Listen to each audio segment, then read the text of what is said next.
इस प्रकार का जो मर्क्यूरी सेल है ये एक प्रकार का छोटा सेल है। इसमें एनोड बना होता है आपका जिंक अमलगम का, कैथोड बना होता है मर्क्यूरिक ऑक्साइड और कार्बन का, और इलेक्ट्रोलाइट इस्तेमाल होता है उसमें पोटेशियम हाइड्रोक्साइड और जिंक ऑक्साइड का।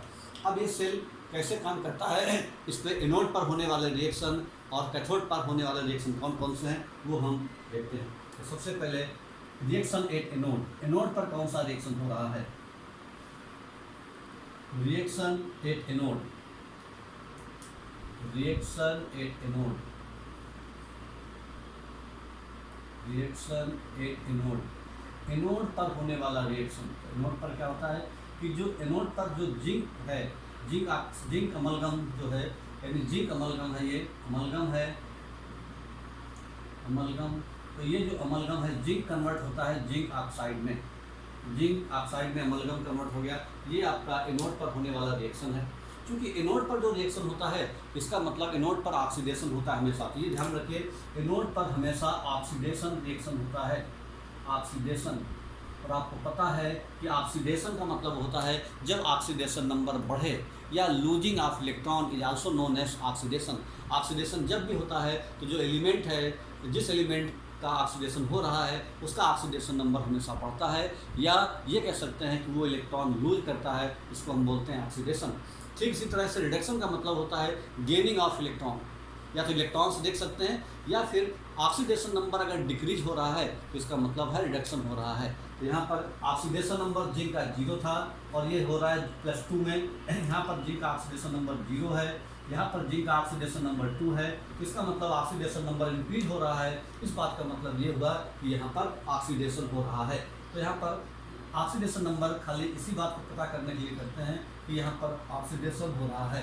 अब यहाँ पर रिएक्शन को बैलेंस करते हैं, जैसे हम 11वीं क्लास में बैलेंस करते थे, आपका 11वीं क्लास में जिस तरह से बैलेंस करते थे रिडॉक्स रिएक्शन को, उसी तरह से यहाँ पर भी बैलेंस करेंगे। इसको बोलते थे तरीके को आयन इलेक्ट्रॉन मेथड। तो इस तरीके से जब बैलेंस करेंगे तो क्या देखेंगे, यहाँ पर ऑक्सीजन का एक एटम है, जिंक बैलेंस है, यहाँ पर ऑक्सीजन एक एटम है। ऑक्सीजन को बैलेंस करने के लिए यहाँ पर वाटर मॉलिक्यूल जोड़ते हैं, एक O है कम तो इधर H2 जोड़ दिया। H को बैलेंस करने के लिए यहाँ पर उतने ही H+ जोड़ते हैं। क्योंकि जो इलेक्ट्रोलाइट है वो आपका बेसिक मीडियम में यानी पोटेशियम हाइड्रोक्साइड है, तो इसका मतलब है रिएक्शन बेसिक मीडियम में हो रहा है। तो जब रिएक्शन बेसिक मीडियम में होता है तो रूल ये है कि जितने H+ होते हैं इनको बैलेंस करने के लिए दोनों साइड में उतने ही OH जोड़ देते हैं। ये आपका कोई नई बात नहीं है, ये हमने 11वीं क्लास से बातें सीखी है, वही चीज़ यहाँ पर हम अप्लाई कर रहे हैं। तो यहाँ पर क्या देखा हमने कि पहले जिंक बराबर है, ऑक्सीजन एक कम था तो वाटर मॉलिक्यूल जोड़ा, H को बैलेंस करने के लिए 2H+ जोड़ा, जितने H होते हैं उतने ही OH जोड़ते हैं, क्योंकि रिएक्शन बेसिक मीडियम में है। और रिएक्शन बेसिक मीडियम में क्यों है, क्योंकि यहाँ पर हमने इलेक्ट्रोलाइट पोटेशियम हाइड्रोक्साइड लिया है जो कि आपका स्ट्रॉन्ग बेस है। तो इस तरीके से ये रिएक्शन यहाँ पर हमारे सारे एटम बैलेंस हो गए। अब उसके बाद हम चार्ज बैलेंस करेंगे। तो चार्ज बैलेंस करने के पहले इसको थोड़ा शॉर्ट कर लें, छोटा कर लें। तो यहाँ पर क्या है, 2OH माइनस प्लस H2O और प्लस जिंक है, जिंक अमलगम। ये यहाँ पर है जिंक ऑक्साइड। ये 2H और 2OH ये मिलके बन गए 2H2O। ये H2O है, ये 2H2O है। इस H2O को इधर ट्रांसफ़र कर सकते हैं। तो ये हमारा बन गया reaction 2OH minus plus Zn gives ZnO और प्लस H2O, ये आ गया हमारा। अब चार्ज बैलेंस करेंगे, एटम तो बैलेंस हो चुके हैं, चार्ज बैलेंस करेंगे। यहाँ पर चार्ज यहाँ पर 2 माइनस का है, इधर चार्ज 0 है। तो इस तरह से क्या करते हैं, इधर हम 2 इलेक्ट्रॉन जोड़ देते हैं। तो देखिए ये जो रिएक्शन क्या बता रहा है, इस तरफ इलेक्ट्रॉन का मतलब है लूजिंग ऑफ इलेक्ट्रॉन। ठीक है, यानी पहले हम जान गए थे कि ऑक्सीजन नंबर बढ़ रहा है। इलेक्ट्रॉन से देखना चाहें तो यहाँ पर आकर हमको दिखेगा कि losing of electron is known as oxidation. तो एनोड पर होने वाला रिएक्शन दोस्तों ये है, ये रिएक्शन एनोड पर होता है। एक रिएक्शन हो गया हमारा रिएक्शन एट एनोड। इस तरह से हमने एनोड पर होने वाला रिएक्शन जान लिया। उसी तरह से कैथोड पर होने वाला जो रिएक्शन है वो हम जानेंगे। कैथोड पर रिएक्शन कैसा होगा, एट कैथोड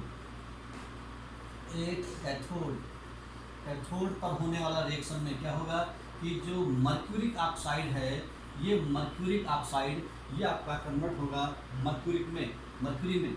यानी जो मरकरी में कन्वर्ट होगा, यहाँ पर इसका ऑक्सीडेशन नंबर +2 है, यहाँ पर इसका ऑक्सीडेशन नंबर 0 है। इस बात का मतलब रिडक्शन हो रहा है, और रिडक्शन कैथोड पर रिडक्शन ही होता है।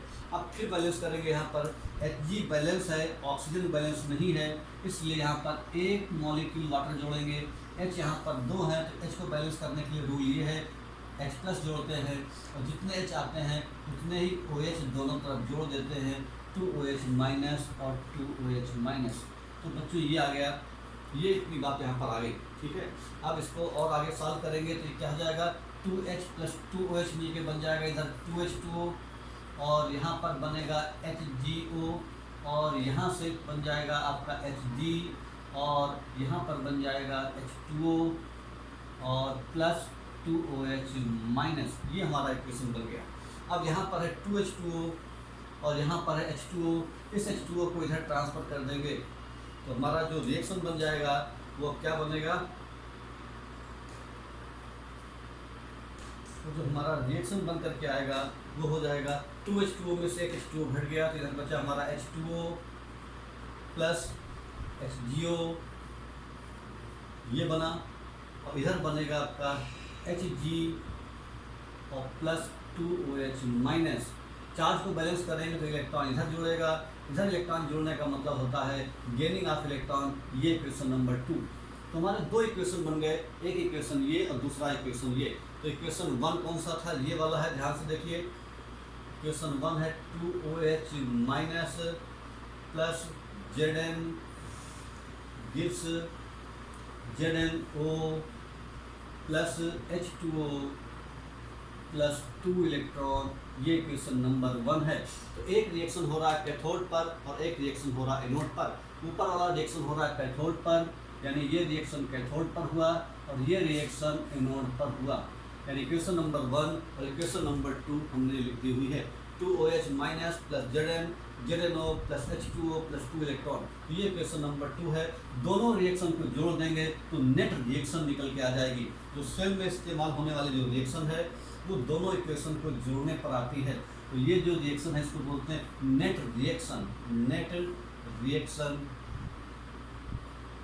जो नेट रिएक्शन आएगी बच्चों वो क्या आएगी, दोनों इक्वेशन को जोड़ दें। क्या जोड़ेंगे, देखिए लेफ्ट हैंड साइड अलग, राइट हैंड साइड इसका इधर। तो यहाँ पर क्या क्या है, लेफ्ट हैंड साइड में 2 इलेक्ट्रॉन है इधर, फिर क्या है H2O है, फिर क्या है HgO है। ये आपका फर्स्ट इक्वेशन का लेफ्ट हैंड साइड आया। सेकंड इक्वेशन का जो लेफ्ट हैंड साइड आएगा वो क्या आएगा, 2OH- आएगा प्लस Zn आएगा, और इधर राइट हैंड साइड में क्या आएगा, Hg आएगा प्लस 2OH- आएगा प्लस ZnO आएगा प्लस H2O आएगा प्लस 2 इलेक्ट्रॉन आएगा। ये दोनों इक्वेशन को हमने जोड़ दिया, दोनों का फर्स्ट का लेफ्ट हैंड साइड और सेकंड का राइट हैंड साइड हमने ऐड कर दिया। इससे क्या हो जाएगा, इससे 2 इलेक्ट्रॉन कैंसिल हो गए। ये 2OH- कैंसिल हो गया, और क्या कैंसिल हो गया, यहाँ पर ये वाटर का मॉलिक्यूल भी कैंसिल हो गया। तो हमारा बचा क्या बच्चों, हमारा जो नेट रिएक्शन बची वो क्या, Zn आया प्लस क्या आया, HgO आया, इधर क्या आया हमारा Hg आया, ये प्लस यहाँ पर है Hg और प्लस ZnO। ये हमारी जो ओवरऑल रिएक्शन आ गई, Zn प्लस H2O और आपका HgO और ZnO और Hg। तो ये हमारा रिएक्शन आ गया। तो इस तरीके से जो हमारी जो सेल रिएक्शन है वो हमारी सेल रिएक्शन में आ जाती है। तो ये जो सेल रिएक्शन है यही हमारी एक प्रकार की रिडॉक्स रिएक्शन है, और रिडॉक्स रिएक्शन ही जो है वही हमारा क्या करता है, केमिकल एनर्जी जो है वो इलेक्ट्रिकल एनर्जी में कन्वर्ट होती है। तो बच्चों इस प्रकार का जो आपका जब लिखने को आएगा बोर्ड के एग्जाम में, इस तरह की चीज़ें कंपटीशन में नहीं आती। लेकिन कंपटीशन में खाली ये बात पूछ सकते हैं कि बताइए 3-4 रिएक्शन दी, बताइए कौन सी नेट सेल रिएक्शन है। तो अगर आपको ये सारी बात पता है तभी नेट सेल रिएक्शन जान पाओगे, अदरवाइज भूल जाओगे। अगर आप ऐसे रख सकते हो या तो भी ठीक है। पूछ सकता है कि एनोड किसका बना होता है, कैथोड किसका बना होता है, क्योंकि ये थ्योरेटिकल पार्ट है, इस पर न्यूमेरिकल वगैरह नहीं बनते हैं। ऐसे ही क्वेश्चंस आएंगे, ठीक है। या तो फिर आपका बोर्ड के एग्जाम में आ सकता है क्वेश्चन कि बताइए भाई कि ये आपका जो मर्क्यूरी सेल है इसमें कौन कौन सी रिएक्शन कैथोड पर हो रही है, कौन कौन सी रिएक्शन एनोड पर हो रही है, नेट रिएक्शन क्या है। तो इस तरीके से पूरा आपको बना करके दिखाना पड़ेगा, ठीक है। तो जो इस तरह का जो सेल है वो भी एक प्रकार का गैल्वेनिक सेल है। इस सेल को बोलते हैं प्राइमरी सेल। लेकिन ये जो सेल है ये इसको दोबारा रिचार्ज नहीं किया जा सकता है, और ऐसे सेल का नाम है मर्क्यूरी सेल। तो प्राइमरी सेल में दो हमने सेल के एग्जाम्पल दिए, एक सेल का नाम था ट्राई सेल और दूसरे सेल का नाम है मर्क्यूरी सेल। दोनों ही प्राइमरी सेल थे, दोनों से ही हमको इलेक्ट्रिसिटी मिल रही है, लेकिन इनकी खास बात यह है कि इनको दोबारा रिचार्ज नहीं किया जा सकता बच्चों। अब हम पढ़ेंगे दूसरा सेल के बारे में, जिसको हम कहते हैं सेकेंडरी सेल। अब हम सेकेंडरी सेल पढ़ेंगे बच्चों। देखिए एक बार कब करते हैं हम फिर। सेकेंडरी सेल क्या है?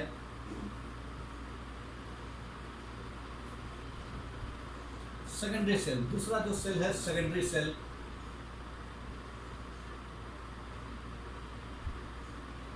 Secondary cell.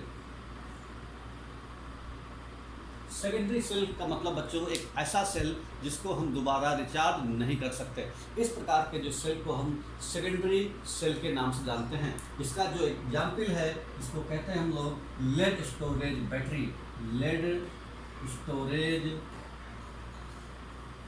स्टोरेज बैटरी के नाम से जानते हैं।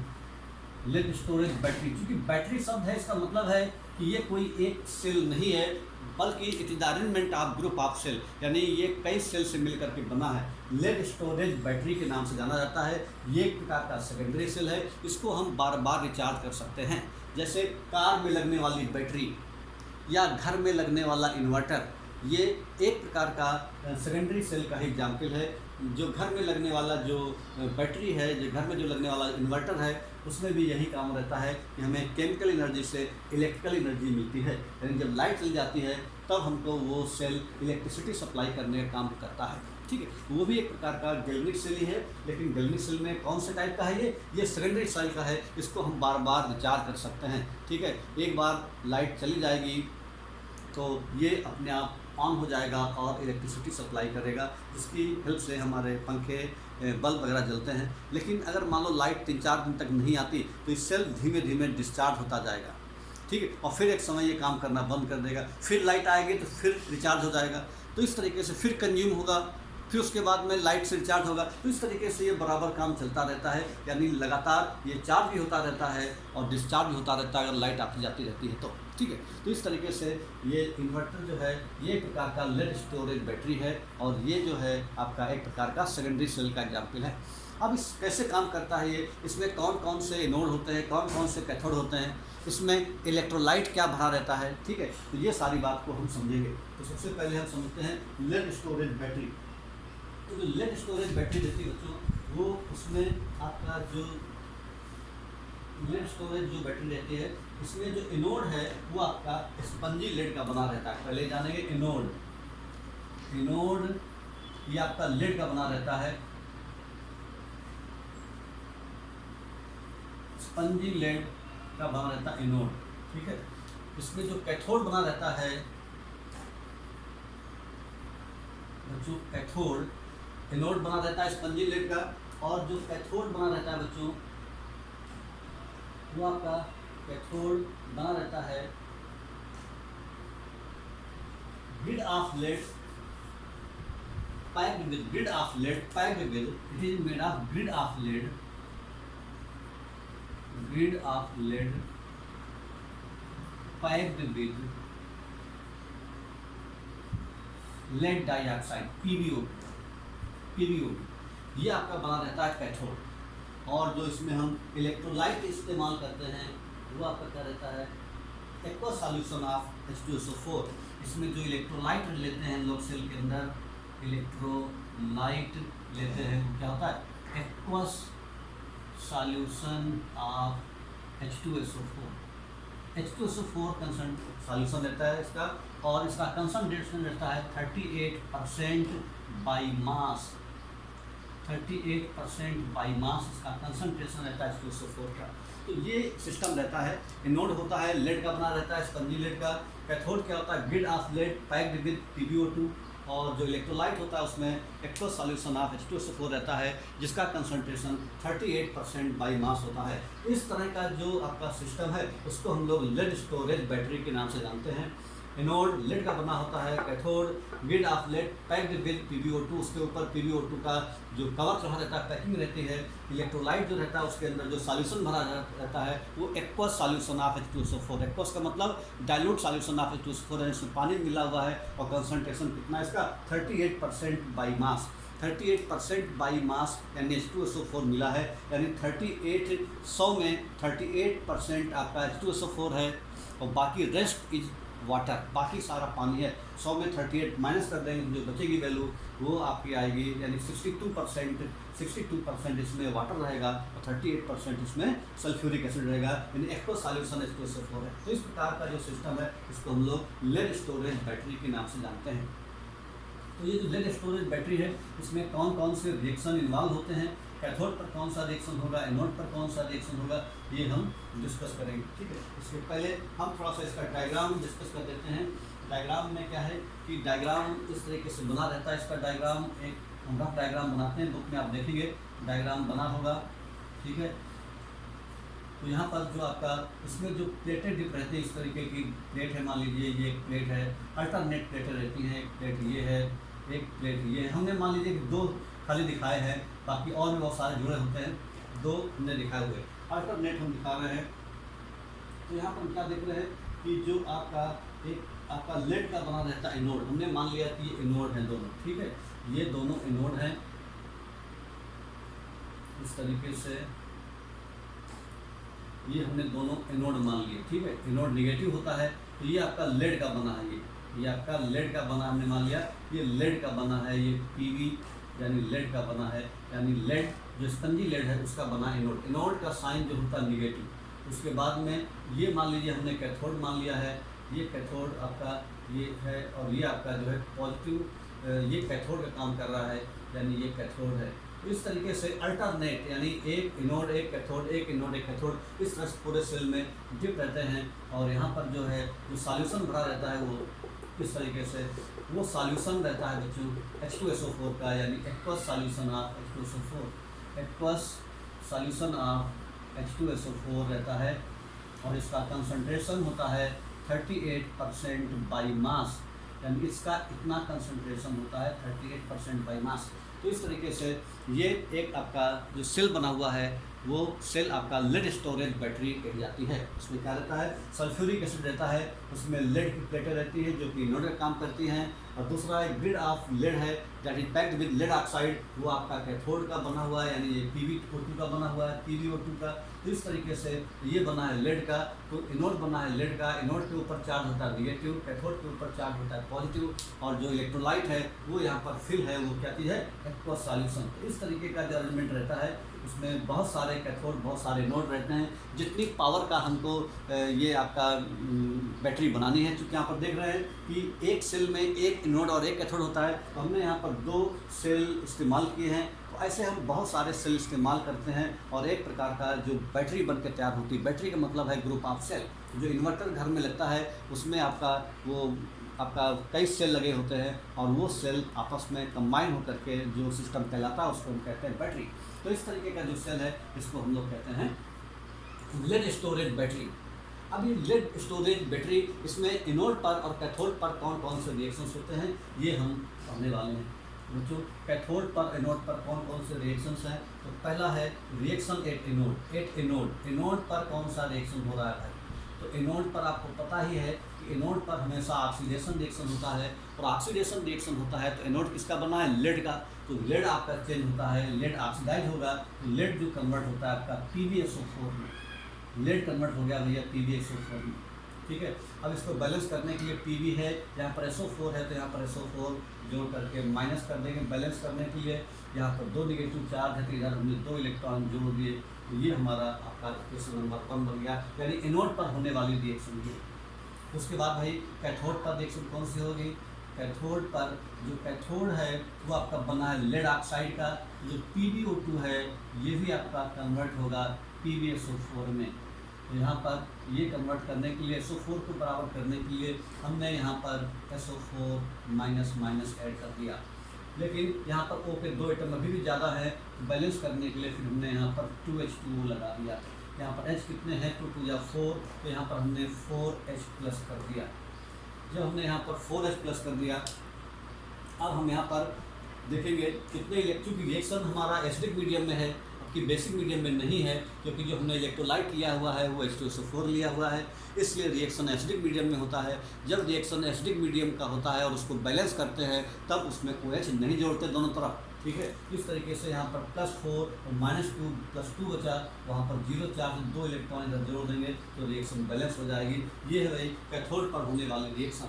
ये रिएक्शन नंबर 1 है और ये रिएक्शन नंबर 2, ठीक है बच्चों। तो इस तरीके से जो ओवरऑल रिएक्शन है, तो उस ओवरऑल रिएक्शन को अगर हमको लिखना है, इसको हम कहते हैं बच्चों नेट रिएक्शन के नाम से जानते हैं, नेट रिएक्शन। तो जो नेट रिएक्शन क्या है, नेट रिएक्शन में दोनों रिएक्शन को ऐड कर देंगे तो जो हमारी वैल्यू आएगी उसी को हम लोग नेट रिएक्शन के नाम से जानते हैं। तो नेट रिएक्शन क्या हो जाएगा हमारा, ये है SO4 माइनस, यहाँ पर है Pb, फिर यहाँ पर क्या है प्लस 4H प्लस, फिर क्या है प्लस SO4 माइनस, फिर क्या है PbO2 है और फिर क्या है 2 इलेक्ट्रॉन है। ये बात इधर क्या आ गया हमारा PbSO4 और PbSO4 दोनों को जोड़ेंगे तो बन जाएगा 2 PbSO4 और प्लस 2H2O और प्लस 2 इलेक्ट्रॉन, ये आ गया 2 इलेक्ट्रॉन यहाँ पर है और 2 इलेक्ट्रॉन यहाँ पर है, कैंसिल हो गया ये चीज़। और क्या कैंसिल हो सकता है, और यहाँ पर और कोई चीज़ ऐसी नहीं है जो कैंसिल हो जाए, तो हमारा क्या हो जाएगा, रिएक्शन हमारा बच जाएगा, यही रिएक्शन हमारा बच के कहलाएगा। तो हमारा जो नेट रिएक्शन हो गया वो क्या हो गया, ऊपर लिख देते हैं। नेट रिएक्शन जो हमारा बचेगा, एक बार इसको देख लो फिर हम रब करने वाले हैं। नेट रिएक्शन क्या बचेगा, PbO2 plus SO4 2SO4 plus 4H और इधर क्या हुआ 2 PbSO4 प्लस 2H2, ये हमारा नेट रिएक्शन हो जाएगा बच्चों। तो जो नेट रिएक्शन है हमारा, नेट रिएक्शन क्या होगा, ये होगा हमारा नेट रिएक्शन। नेट रिएक्शन हमारा हो जाएगा, नेट रिएक्शन की वैल्यू आ जाएगी हमारी Pb प्लस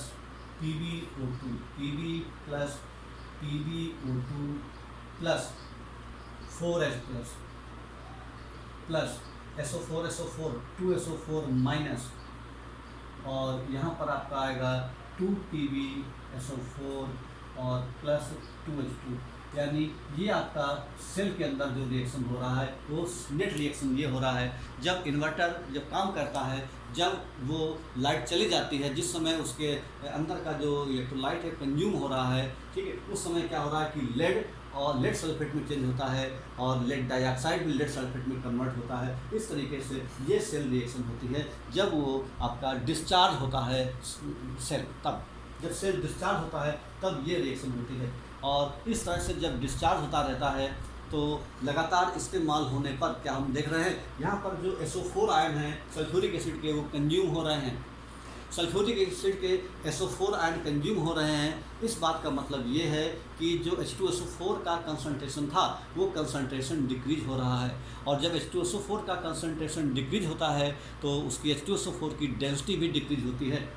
सेल की क्या कंडीशन है, ये H2 सल्फ्यूरिक एसिड की डेंसिटी को देख के अंदाज़ा लगाया जा सकता है कि सेल की क्या कंडीशन है, क्योंकि जितना ज़्यादा सेल इस्तेमाल होता जाएगा उसकी डेंसिटी उतनी लगातार कम होती जाएगी, ठीक है। इस तरीके से हम क्या देखते हैं कि जब सेल डिस्चार्ज हो रहा है इसमें ये आपका सेल रिएक्शन हो रहा है, और इसमें सल्फ्यूरिक एसिड का जो कंसंट्रेशन लगातार कम हो रहा है। ऐसा क्यों हो रहा है, क्योंकि जो सल्फेट आयन हैं H2SO4 के वो लगातार कंज्यूम हो रहे हैं, लेड सल्फेट में कन्वर्ट हो रहा है, PbSO4 में PbO2 भी PbSO4 में चेंज हो रहा है। और इस तरह से हम क्या देख रहे हैं कि सल्फ्यूरिक एसिड है उसका कंसंट्रेशन धीमे धीमे डिक्रीज हो रहा है, और कंसंट्रेशन डिक्रीज हो रहा है तो उसकी डेंसिटी भी डिक्रीज हो रही लगातार। तो बच्चों ये जो सेल रिएक्शन है, ये सेल रिएक्शन आपका लेड स्टोरेज बैटरी का है।